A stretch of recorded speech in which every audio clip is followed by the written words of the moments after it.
শয়তানের কিন্তু আরশ আছে, শয়তানেরও কিন্তু একটা আরশ আছে। কোথায় এটা জানেন? সমুদ্রের উপরে।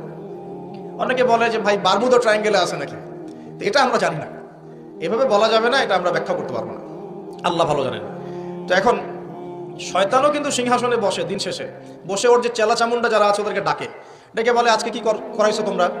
একজন বলে যে আমি তো জেনা করাই দিছি দুজনের মধ্যে, আমি মদ খাইয়েছি মানুষকে, আমি মানুষকে পরকীয়া লিপ্ত করেছি, আমি একজনকে একজনের বিরুদ্ধে উস্কে দিয়ে হত্যা করিয়ে দিয়েছি, এরকম করে শয়তানটা বলতে থাকে। তো ইবলিস বলে না, তোমরা তেমন কোনো কাজ করতে পারো না। ইতিমধ্যে একজন শয়তান এসে বলে যে আমি একটা কাজ করেছি। কি কাজ করেছো? যে আমি একটা পরিবারের স্বামী স্ত্রীর মধ্যে বিচ্ছেদ ঘটিয়ে দিয়েছি। কি করেছে? এটা এখন বেশি হচ্ছে না? বেশি হচ্ছে না? আপনারা খবর রাখেন না মনে হয়, পড়াশোনা করে দেখেন, প্রতি 3-4 মিনিট একটা ডিভোর্সের ঘটনা ঘটে, প্রতি 3-4 মিনিটের মধ্যে। তো এবার শয়তান তাকে ডাকে, এদিকে আসো, তুমি একটা কাজের কাজ করেছো। তখন নিজের গলার যে মালা বা যেটা আমরা গোল্ড মেডেল বলি, অ্যাওয়ার্ড যেটা বলি, এটা তার গলায় সে পরিয়ে দেয়, দিয়ে বলে তুমি একটা কাজের কাজ করেছো। তার মানে আমরা বুঝতে পারলাম শয়তানের কাছে সবচেয়ে বড় একটা মিশন কি? পরিবারগুলোকে ধ্বংস করে দেয়। খুব সতর্ক থাকতে হবে আমাদের সবাইকে। আল্লাহ পাক আমাদের সবাইকে ধৈর্য দান করুন। আর পরিবার টিকে থাকে ধৈর্যের উপরে। আরেকটা বিষয় বলে দিই, স্বামী স্ত্রীর মধ্যে যুবকরা এটা উপকৃত হবেন ইনশাআল্লাহ। স্বামী স্ত্রীর মধ্যে শুধুমাত্র ভালোবাসা পরিবার টিকানোর জন্য যথেষ্ট না। স্বামী স্ত্রীর মধ্যে ভালোবাসার চাইতেও বেশি প্রয়োজন হচ্ছে একে অপরের প্রতি বিশ্বাস। কি দরকার? বিশ্বাস না থাকলে ভালোবাসা টিকবে না।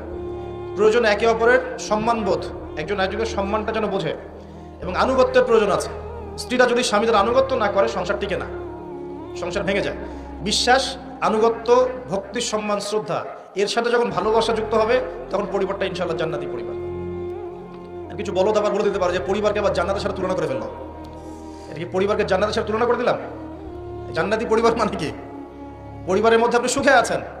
কিছু মানুষ কথার রূপকথাও ধরতে পারে, এমনও কিছু মিন মাইন্ডেড মানুষ আমাদের সমাজে আছে, কথা সেন্টেন্সের রূপকথাও ধরার মতো জ্ঞান আল্লাহ পাক তাদেরকে দেন। ইউসুফ আলাইহিস সালামকে ডাকছেন, ইউসুফ আলাইহিস সালাম সামনে আসলেন। এখন ওই যে আজিজ তার স্ত্রী মহিলাদেরকে ডেকে বলছেন তোমাদের হাতে একটা করে চাকু, একটা করে ফল আছে, ইউসুফ আসো, বাইরে আসো। ইউসুফ বের হলেন। ইউসুফ আলাইহিস সালামকে দেখে এই মহিলারা কি করেছিল? ওই ফল কাটতে গিয়ে হাত কেটে ফেলছে। হাত কেটে ইউসুফের দিকে তাকিয়ে তারা বলছে যে মা হাযা ইল্লা বাশারা, এটা তো মানুষ না, ইনি তো মনে হচ্ছে মালাকুন কারীম, একজন সম্মানিত ফেরেশতা। কি বলছেন মেয়েরা? এ তো মানুষ না, এ তো মনে হচ্ছে ফেরেশতা, এত সুদর্শন, এত সুন্দর মানুষ হয়। তো এখন এই মহিলাগুলো কি ইউসুফ আলাইহিস সালামকে ফেরেশতার সাথে তুলনা করলো? বুঝতে পারেন না কথা? এই মহিলারা কি ইউসুফ আলাইহিস সালামকে ফেরেশতা বানাই দিল? না একটা